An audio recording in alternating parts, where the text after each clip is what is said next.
कौशल्या येऊनी कैकई पासी सुमित्राही निज कृपेसी अर्धा विभाग दिदला दिसी तेने तेसी सुख झाले। सर्व ज्ञानवंत गुणवंत आदरणीय वंदनीय वयोवृद्ध तपोवृद्ध अधिकार संपन्न श्रोते मायबाप माता मावल्या लहान थोर या सर्वांच्या चरणावरती नतमस्तक होतो।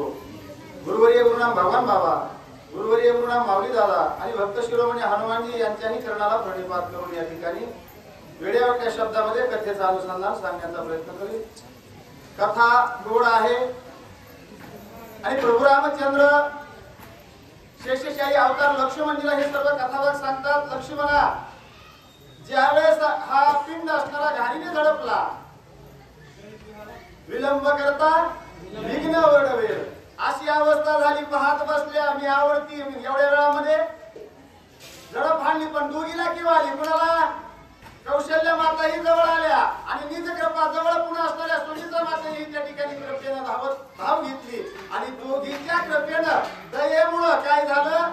काही मातेला पुन्हा असणारा त्या ठिकाणी आपल्यातला भाग पिंडाचा त्या ठिकाणी दिला म्हणले। हनुमानजीचा जन्म एका पिंडाचा कसा आहे, ते कसे शक्तिशाली याचा वृत्तांत आणि पूर्व असणारं कथन प्रभू रामचंद्र लक्ष्मणजीला सांगू लागले। तेही आम्ही सगळेजण एक पिंडी पैसंपूर्ण श्रीराम भरत लक्ष्मण आणि शत्रू। ऐक लक्ष्मणा, आणि जो काही एक पिंडाचा भाग राहिला त्याचे नाव म्हणले भरत, शत्रुघ्न, मी राम आणि तू लक्ष्मण। आपल्या चौघाचा जन्म एका पिंडानं आणि एकाच पिंडाचा कोणता बाबा आहे? हनुमानजी। पण काही शक्तीला तिथं काही आहे का? म्हणून तर सर्वच गोष्टीमध्ये वरिष्ठ आहे। बुद्धिमत्ताम वरिष्ठ मनोज मारुतुल्य वेगे जितेंद्रिय बुद्धिमत्ताम वरिष्ठम वातात्मजवानरयुक्तम मुख्यम श्रीराम दूतम शरणम प्रपद्ये। कुठल्या गोष्टीत अपूर्ण राहिले नाही म्हणून म्हणजे एका पिंडामुळं एवढं शक्तिवान असणार कोण आहे? समोरची म्हणले तुम्ही विश्वास ठेवू नका, जटायूला फसवलं तसं आपल्याला फसवतील, पण अनुभवी चाप करून घ्यावा लागेल ना। प्रभू रामचंद्राने सांगितलं लक्ष्मणा, यांच्या बरोबर बाकीचे माप लावू नका, हा खराच अधिकारी होता म्हणले।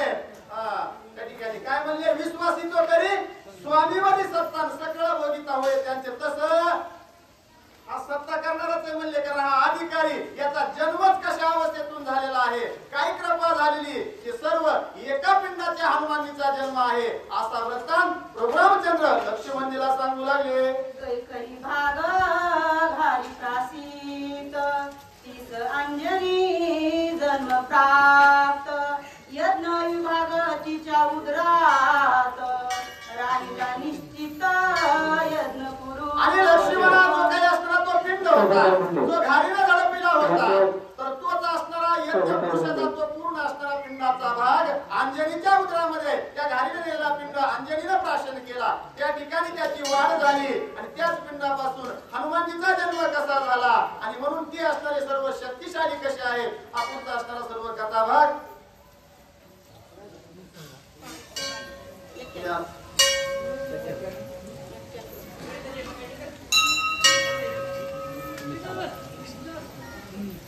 ले